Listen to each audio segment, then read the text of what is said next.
अस्सलाम वालेकुम व्यूवर्स। आज हम नाइट वेयर पजामा की जो है वो फुल कटिंग और स्टिचिंग करेंगे, जो बन के कुछ इस तरह से दिखेगा। और मैं ट्राउज़र के अंदर इस तरह से मियानी डालना भी सिखाऊंगी, क्योंकि ये मियानी जो है वो दो कंडीशंस में डलती है ट्राउज़र के अंदर। एक, अगर आपके पास कपड़ा जो है विड्थ में कम हो तो आप मियानी डालें, और दूसरा ये है कि अगर आपके पास जो ट्राउज़र है वो बहुत ज़्यादा फिटिंग में है, या सिगरेट पैंट आप बना रहे हैं, तो उसके बीच में आप इस तरह से मियानी डाल के उसको थोड़ा सा लूज़ कर सकते हैं। इससे ये होता है कि आपको पाँव फैलाने में जो है इस तरह से उठने बैठने में प्रॉब्लम नहीं होती और बहुत ज़्यादा कंफर्टेबल हो जाता है ये। चलिए स्टार्ट करते हैं। अब जो है हम अपने पजामा की कटिंग करेंगे। पजामा की कटिंग करने के लिए मैंने फैब्रिक को इस तरह से बनी वाली साइड से अपने लंबाई लेनी है और इस तरह से इसको डबल फोल्ड में रखा, और उसके बाद उसको इस तरह से 4 फोल्ड में रखा, क्योंकि हम सिंपल पजामा कट करेंगे और बैक और फ्रंट पार्ट दोनों एक साथ हम कट करेंगे। पजामा की जो है वो रेडी लेंथ जो है वो मुझे 38 इंच चाहिए, तो 2 इंच एक्स्ट्रा मैं बेल्ट के लिए लूँगी, तो ये मेरे पास हो जाएगा 40 इंच। और बॉटम के लिए मैं एक्स्ट्रा बिल्कुल नहीं लूँगी, क्योंकि बॉटम के लिए मैं अलग से 2 इंच की पट्टी काटूँगी, जैसे मैंने पॉकेट में और स्लीव्स में किया था। लेकिन अगर आपने सिंपल बॉटम बनाना है तो आप 2 इंच बॉटम के लिए लें एक्स्ट्रा, 2 इंच बेल्ट के लिए लें और रेडी लेंथ लें, तो तकरीबन आपका हो जाएगा 42 इंच। सबसे पहले मैं 2 इंच पे बेल्ट के लिए निशान लगाऊंगी, पॉइंट्स को स्ट्रेट कर लूंगी। अब जो है मैं ट्राउज़र की जो है रेडी लेंथ लूँगी। रेडी लेंथ जो है मैंने 38 इंच रखनी है। ये बेल्ट के लिए जो 2 इंच का निशान लगाया था उसके नीचे से हमने लेनी है, क्योंकि ये 2 इंच हमारा फोल्ड हो जाएगा। और अब हम अपने वेस्ट के लिए निशान लगाएंगे। उसके लिए 2 तरीके हैं। एक तो ये है कि आपको इस तरह से, जिसके लिए आप बना रहे हैं उनका इस तरह से बना हुआ ट्राउज़र ले लें और यहाँ से लेकर यहाँ तक इसको अच्छे से खोल के इस तरह से मेजरमेंट ले, जितना आता है उसके अंदर जो है 2 इंच की लूजिंग एक्स्ट्रा लेंगे, ठीक है। क्योंकि ये हम नाइट वेयर पजामा बना रहे हैं तो थोड़ा सा लूज़ में बनता है, आप 2 इंच एक्स्ट्रा लूजिंग के लिए लें। दूसरा तरीका ये है कि आप अपने हिप के अराउंड इस तरह से जो है अपना जो है इंची टेप रखें। मेरा हिप के अराउंड इंची टेप रखने से मेरा 42 इंच आता है हिप। 42 इंच को आप 4 पे डिवाइड करें। 4 पे डिवाइड करेंगे तो आपका 10.5 इंच आ जाएगा, और 10.5 इंच के अंदर आपने 4 इंच की लूजिंग ऐड करनी है। अगर आप नॉर्मल ट्राउज़र बना रहे हैं, थोड़ा सा फिटिंग बना रहे हैं, आप 2 इंच की एक्स्ट्रा लूजिंग के लिए ऐड करेंगे। लेकिन ये है कि मैं नाइट वेयर पजामे के लिए फिर ये होता है कि आपको 4 इंच की लूजिंग ऐड करनी होती है।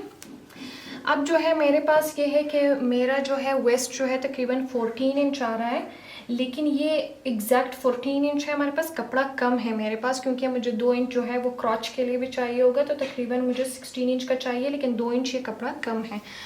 तो इस प्रॉब्लम को सॉल्व करने के लिए, जब अगर आपके पास चौड़ाई में से कपड़ा कम हो तो आप इसके अंदर मियानी डालें। मियानी की कटिंग हम बाद में करेंगे। सबसे पहले हम ये होगा कि मेरा 14 इंच है वेस्ट, तो मैं यहाँ पे तकरीबन कोई 12 इंच ले लेती हूँ, क्योंकि वो 2 इंच जो है मुझे क्रॉच के लिए चाहिए होगा। और अब हम जो है आसन की जो है वो लंबाई लेंगे। आसन की लंबाई भी आप इस तरह से बने हुए ट्राउज़र से ले सकती हैं। आप इस तरह से पकड़ के इसको मेजर करें। ये 11.5 इंच है, तो एग्जैक्ट 11.5 इंच में निशान लगाऊंगी। इसमें ये होता है कि क्रॉच को आपको नहीं बढ़ाना होता, वो जितना आपका नॉर्मल ट्राउज़र में होता है आपको लूज़ पजामे में भी उतना ही रखना होता है। जो बेल्ट के लिए निशान लगा था उसके नीचे से हम 11.5 इंच पे ऐसे मार्क करेंगे और इस लाइन को स्ट्रेट कर लेंगे और यहाँ से भी इसको सीधा कर लेंगे। अब हम क्रॉच की जो है वो गोलाई देंगे। तकरीबन 1 इंच ऊंचाई पे आप इस तरह से गोलाई दे सकते हैं। अब हम बॉटम के लिए निशान लगाएंगे। रेडी बॉटम मुझे 9 इंच का चाहिए, लेकिन 1 इंच मैं एक्स्ट्रा इसमें लूँगी, वो सिलाई का मार्जिन होगा, तो तकरीबन 10 इंच पे मैं निशान लगाऊंगी। आप थोड़ा सा लूज़ पजामे में तकरीबन बॉटम जो है 8, 9, 10, 11 तक रख सकते हैं, इससे कम या ज़्यादा ना रखें। अगर आप इस तरह से कर्व फुटे से जो है वो निशान लगा रहे हैं तो ये वैसे ही थोड़ा सा यहाँ तकरीबन कोई 6 इंच तक स्ट्रेट होता है, क्योंकि ट्राउज़र जो है वो तकरीबन 6 इंच तक आपका स्ट्रेट होता है और उसके बाद उसका कर्व होता है। अगर आप हाथ से निशान लगा रहे हैं तो आप पहले 6 इंच तक इसको इस तरह से स्ट्रेट कर लें, स्ट्रेट निशान लगाएं, उसके बाद जो है आप इसको इस तरह से कर्व दें। अब हम इसकी कटिंग करेंगे।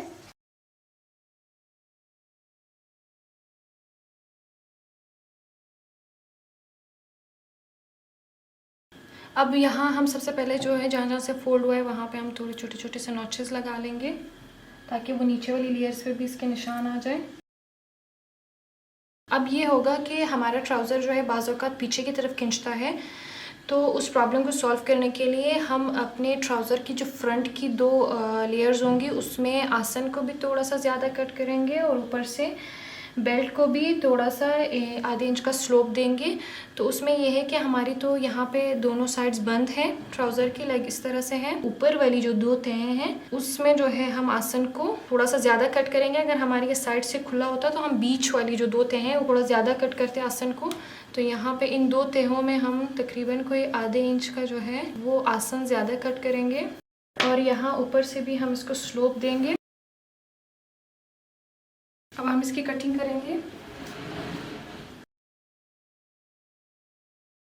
लेकिन सबसे पहले हम अभी म्यानी काटेंगे, म्यानी को इनके बीच में डालेंगे। म्यानी की लंबाई जो है वो तकरीबन मैं 9 इंच रखूँगी। ये कपड़ा तकरीबन 9 इंच का है।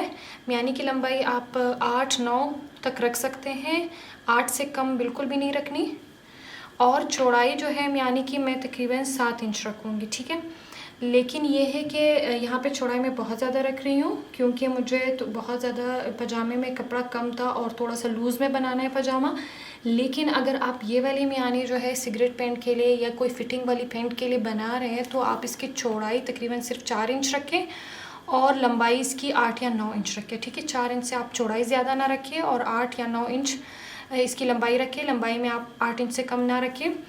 तो सबसे पहले मैं कपड़े को इसे फोल्ड करूँगी क्योंकि हमने 7 इंच रखनी है तो 7 का जो है वो डबल आ जाता है हमारे पास 3.5 इंच पे इधर से निशान लगाया और इस निशान को हम इस कॉर्नर के साथ इस तरह से मिला लेंगे क्योंकि ट्रायंगल में कटती है। कट कर लेते हैं इसको। ये हमारी एक म्यानी कट गई है। अब हम इसको और कपड़े पे दूसरे कपड़े पे रख के दूसरी म्यानी भी कट करेंगे। इस पे इस तरह से रखेंगे।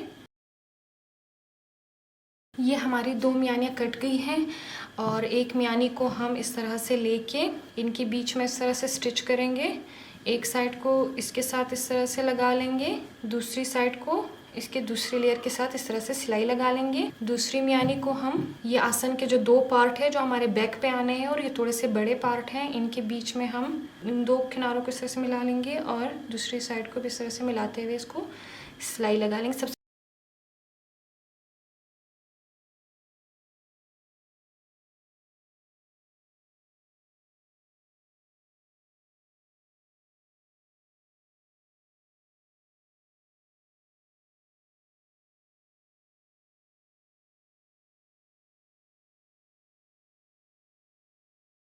ये हमारी दोनों म्यानियाँ इस तरह से लग गई है। एक म्यानी इन 2 के बीच में, ये फ्रंट पार्ट के 2 के बीच में लग गई है और एक म्यानी दूसरी साइड पे लग गई है। अब हम इसको इस तरह से खोलेंगे, ये इस तरह से आएंगी।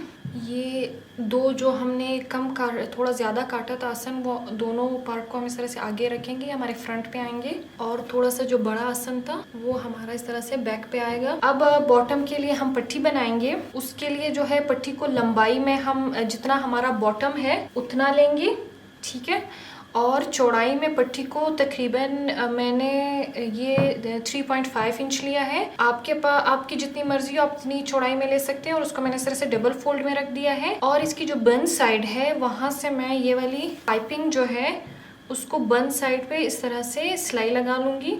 ये इस तरह से मैं पट्टी के ऊपर इसको सिलाई लगा लूँगी और जो इसकी ओपन साइड है इस पट्टी की उसको मैं फिर ट्राउज़र की बॉटम के साथ इस तरह सिलाई लगाऊंगी और इसको आगे की तरफ मोड़ दूंगी।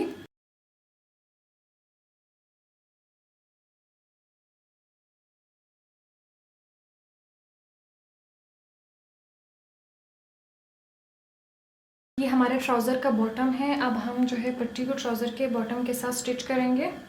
बॉटम का इस तरह सीधी साइड रख के हम इसके साथ स्टिच करेंगे इसको।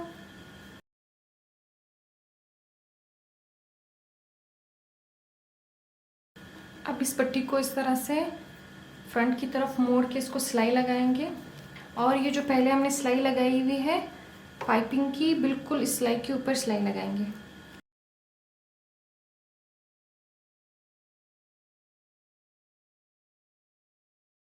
ये हमारे बॉटम की पट्टियाँ इस तरह से लग चुकी हैं अब हम इसकी फाइनल सिलाई जो है वो लगाएंगे। फाइनल सिलाई के लिए ये है कि आपने एक पांचे से यहाँ पे दोनों किनारों को इस तरह से बराबर करके सिलाई स्टार्ट करनी है और सब किनारों को इस तरह से बराबर करते हुए सिलाई ऊपर तक जाएगी आसन की तरफ। और आसन की जो ये सिलाइयाँ हैं ये बराबर आनी चाहिए और ये दो सिलाइयाँ भी बराबर आनी चाहिए। और इसी तरह यहाँ से फिर दूसरे पांचे से हम सिलाई स्टार्ट करेंगे, दोनों किनारों को बराबर करते हुए ऊपर तक लेकर आएंगे। और बीच में अगर कपड़ा जो है वो छोटा बड़ा हो भी जाता है तो आपका जो है वो छोटे छोटे से इस तरह से फोल्ड्स आप आसन की तरफ लें। लेकिन मकसद ये है कि आपके बॉटम की जो है वो दोनों किनारे बराबर आने चाहिए, इस बॉटम के भी दोनों किनारे बराबर आने चाहिए और आसन की जो सिलाइयाँ हैं वो आपस में इस तरह से आमने सामने बराबर आनी चाहिए। ऊंच नीच को आपने बीच में या आसन के ऊपर की तरफ जो है छोटे से फोल्ड्स लेके जो है एडजस्ट कर लेना है। ये हमारे ट्राउज़र की जो है वो अंदर की तरफ मेन सिलाई हो गई है। अब जो है हम इलास्टिक के लिए नेफा फोल्ड करेंगे। हमने यहाँ बेल्ट के लिए ऊपर जो है वो 2 इंच का जो है वो एक्स्ट्रा लिया था। हम सबसे पहले कपड़े को इतना तकरीबन कोई आधा इंच फोल्ड करेंगे और उसके बाद हम इसको 1.5 इंच फोल्ड करेंगे। हम देखेंगे हमारे इलास्टिक की जो है वो विड्थ कितनी है, इलास्टिक की विड्थ के हिसाब से ही हम इसे फोल्ड करेंगे और इसे प्रेस की मदद से इस तरह से सेट कर लेंगे।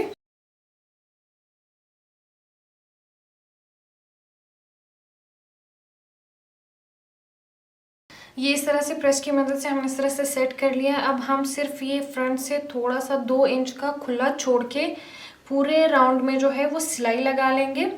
बिल्कुल इसके किनारे किनारे सिलाई लगाएंगे।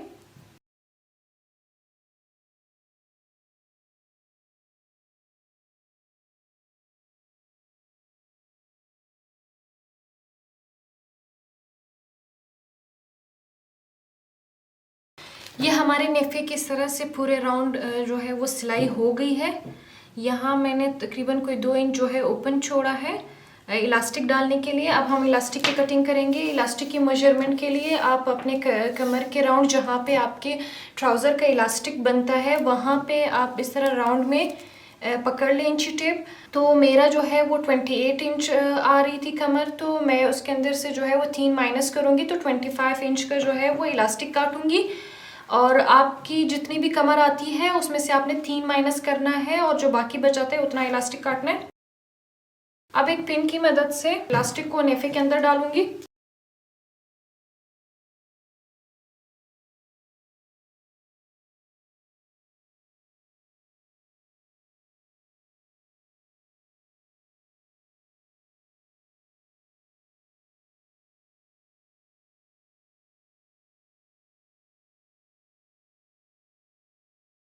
अब सबसे पहले जो है वो इलास्टिक के दोनों किनारों को इस तरह से पकड़ के इसको सिलाई लगा लूँगी और बंद कर लूँगी। ये इस तरह से सिलाई लग गई है। अब हम इलास्टिक को नेफे के अंदर इस तरह से सेट कर लेंगे। सब फोल्ड्स को इस तरह से सेट करने के बाद अब सबसे पहले जो ये ओपन है 2 इंच हमने खुला छोड़ा था इसको सिलाई लगाएंगे और उसके बाद ये इलास्टिक के बीच में इस तरह से पूरे राउंड में सिलाई लगाएंगे और इलास्टिक को इस तरह से अच्छे से खींचते जाएंगे और सिलाई लगाते जाएंगे।